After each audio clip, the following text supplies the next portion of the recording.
Assalamualaikum warahmatullahi wabarakatuh. Semoga kita selalu dalam keadaan sehat walafiat. Amin ya rabbal alamin. Di dalam surat Ghafir ayat ke-78, Allah Subhanahu wa taala berfirman, "Dan sungguh kami telah mengutus beberapa rasul sebelum engkau. Di antara mereka ada yang kami ceritakan kepadamu, dan di antaranya ada pula yang tidak kami ceritakan kepadamu."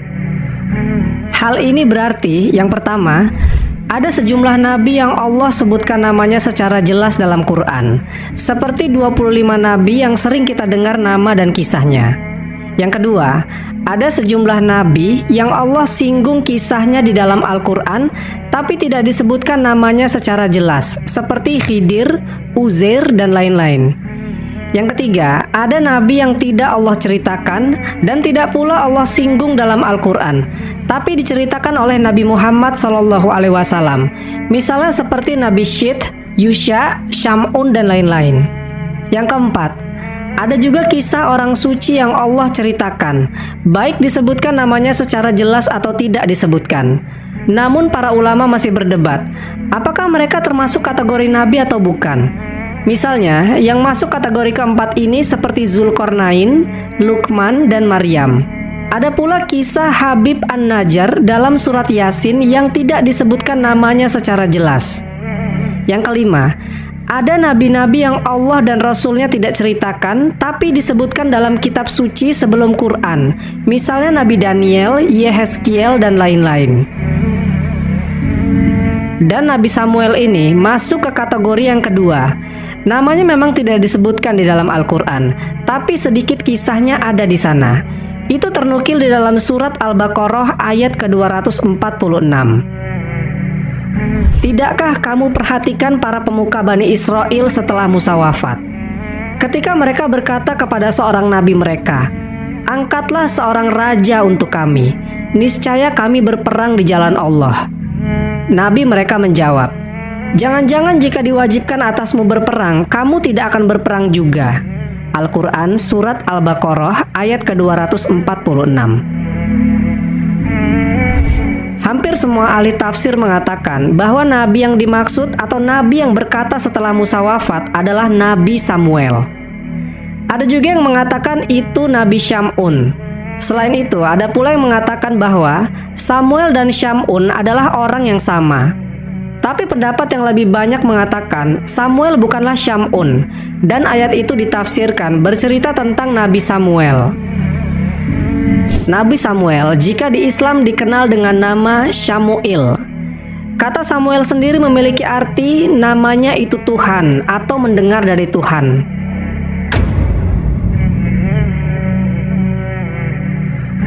Pada zaman dahulu, ada cerita tentang kisah rakyat Gaza dan Askolan yang pernah mengalahkan Bani Israel.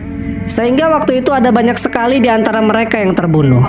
Kemudian anak-anak dan wanita ditawan dan dipenjara. Peristiwa penyerangan waktu itu membuat kenabian dari keturunan Lawi habis dan sudah tidak ada lagi. Nah, dari semua itu ada seorang ibu yang sedang hamil. Ketika ibu itu sedang hamil, dia selalu berdoa kepada Allah Subhanahu wa taala supaya diberikan anak laki-laki yang soleh. Allah Subhanahu wa taala pun mengabulkan doa dari si ibu. Lalu pada suatu hari, lahirlah seorang anak laki-laki yang diberi nama Samuel. Kemudian ketika Samuel ini sudah agak besar, si ibu membawa Samuel ini ke sebuah masjid untuk diserahkan kepada seorang kiai soleh yang ada di masjid itu. Ibunya berharap Samuel bisa belajar tentang ilmu dan tata krama dari sang kiai soleh. Samuel tinggal bersama kiai soleh itu hingga dia dewasa. Nah, pada suatu malam, Samuel mengalami peristiwa aneh. Di tengah-tengah tidurnya, Samuel mendengar ada yang memanggil-manggil namanya. Suara itu berasal dari ujung masjid. Suara itu besar dan menggema, tak seperti suara manusia pada umumnya. Suara itu pun membuat Samuel ketakutan. Samuel mengira itu adalah suara sang kiai. Kemudian Samuel bangun dari tempat tidurnya dan mendatangi kiai. Lalu Samuel berkata, "Wahai guruku, apakah guru barusan memanggilku?" Karena si kiai ini nggak ingin membuat Samuel menjadi semakin ketakutan, sang kiai berkata, "Iya, tadi aku barusan memanggilmu. Tidurlah." Samuel pun kembali ke bilik kamarnya dan kembali tidur. Selang beberapa jam, suara tersebut kembali memanggil Samuel. Bahkan ketika itu suara itu memanggil sampai 3 kali. Kemudian ada seseorang yang datang menghampiri Samuel, yang ternyata suara itu berasal dari orang ini. Lalu orang ini berkata pada Samuel, "Sesungguhnya Robmu mengutusmu kepada kaummu." Rupanya teman-teman, suara yang memanggil Samuel tadi adalah malaikat Jibril. Malaikat Jibril yang ketika itu hendak memberitahu Samuel bahwa dirinya ditunjuk Allah sebagai nabi. Teman-temanku seiman, setelah diangkatnya Samuel menjadi nabi, pada saat itu kaum Bani Israel mengalami kekalahan dalam sebuah peperangan. Dan dari kekalahan itu, daerah tempat tinggal Bani Israel dikuasai oleh para musuh. Bani Israel terusir dari tanah kelahiran mereka. Bahkan lebih parahnya lagi, saat itu tabut suci Bani Israel diambil oleh musuh mereka yang menduduki wilayah mereka waktu itu. Tabut ini teman-teman adalah sebuah kotak paling berharga bagi kaum Bani Israel. Kotak atau tabut itu berisi peninggalan-peninggalan Nabi Musa dan Nabi Harun. Di dalam kotak itu ada tongkatnya Nabi Musa, jubah Nabi Musa dan Harun, lalu ada Taurat yang dituliskan di lembaran batu yang dalam kondisi pecah. Karena setelah Nabi Musa mendapatkan Taurat itu dari Gunung Tursina, beliau mendapati kaumnya menyembah anak sapi. Makanya Musa waktu itu marah dan membanting Taurat yang ditulis di batu itu hingga pecah. Banyak dari kita yang sering mendengar kisah bahwa Nabi Musa adalah nabi yang gampang marah. Tapi sebenarnya teman-teman, kaum di mana Nabi Musa diutus adalah kaum yang super ngejengkelin.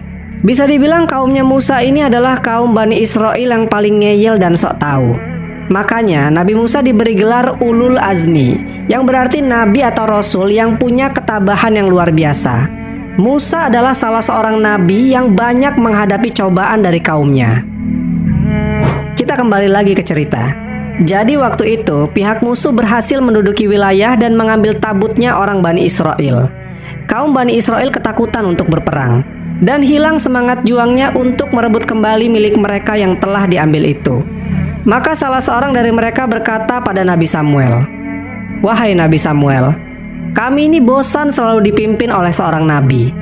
Bisakah Allah mengutus seorang raja untuk kami? Kami mau raja, biar kami ini semangat untuk berperang merebut kembali tanah kelahiran dan tabut perjanjian kami." Padahal udah enak-enak dipimpin nabi. Ini malahan Bani Israel minta seorang raja. Lalu Nabi Samuel pun menjawab permintaan mereka dengan berkata, "Wahai kaumku, jangan-jangan jika sudah ada seorang raja di antara kalian dan raja itu menyuruh kalian berperang, kalian tetap tidak mau berperang juga." Nabi Samuel ini teman-teman tahu wataknya kaum Bani Israel ini. Sebagian besar dari mereka itu pengecut. Maka salah seorang dari Bani Israel menjawab, "Wahai Nabi, tak ada alasan untuk kami untuk berperang, sedangkan kami telah diusir dari kampung halaman kami dan dipisahkan dari anak-anak kami. Tolonglah Nabi, kami mau seorang raja." Akhirnya Nabi Samuel pun berdoa kepada Allah Subhanahu wa Ta'ala untuk menunjuk seseorang yang nantinya akan menjadi raja bagi mereka. Setelah itu Allah mewahyukan kepada Nabi Samuel untuk mengangkat seseorang yang bernama Tolut yang akan menjadi raja pertama bagi kaum Bani Israel. Samuel pun langsung mendatangi kaumnya dan di depan orang-orang ramai Nabi Samuel langsung menunjuk Tolut yang akan menjadi raja. Ketika itu banyak orang-orang dari kaum ini yang protes dan gak setuju kalau Tolut yang menjadi raja. Mereka bilang, "Tolut ini orang miskin, dia cuma seorang penggembala dan bukan berasal dari keluarga yang dipandang. Wahai Nabi, apakah engkau tidak salah pilih? Seseorang raja harusnya berasal dari orang kaya dan punya nasab yang terhormat. Bahkan Tolut bukanlah keturunan Lawi." Lihatlah teman-teman, mereka minta seorang raja dan dikasih raja sama Allah, tapi masih aja protes. Ini itu seolah gak ada yang benar. Mereka malahan menyalahkan Nabi Samuel karena telah salah pilih orang. Padahal Nabi Samuel hanya menjalankan apa yang Allah perintahkan. Tolut bukan Samuel yang pilih, tapi Allah yang tunjuk Tolut melalui Nabi Samuel. teman-temanku seiman, segera setelah pelantikannya, Tolut langsung mengumpulkan orang-orang bangsa Israel. Kemudian Tolut melatih mereka dan menyiapkan taktik pertempuran yang jitu. Tolut ini walaupun memang orang miskin, tapi dia adalah orang yang kuat dan punya otak yang cerdas. Tentu saja Allah tidak mungkin bisa sampai salah pilih. Tapi dari sekian banyak kaum Bani Israel, hanya sebagian kecil saja yang mau ikut berperang saat itu. Salah seorang tentara dari Tolut adalah Nabi Daud, yang ketika itu Daud masih remaja ketika dia bergabung dalam pasukan Tolut. Hasil dari perang tersebut dimenangkan oleh pasukan Tolut dari kerajaan Bani Israel, yang waktu itu terjadi duel 1 lawan 1 antara Nabi Daud dan raja dari pasukan musuhnya yang bertubuh besar. Dengan telak Nabi Daud pun berhasil mengalahkannya. Sehingga ketika Tolut turun tahta, maka posisi raja digantikan oleh Nabi Daud karena Tolut tidak memiliki anak laki-laki. Kisah detail pertempuran Nabi Daud melawan musuhnya itu bisa kalian tonton di link yang ada di pojok kanan atas ya.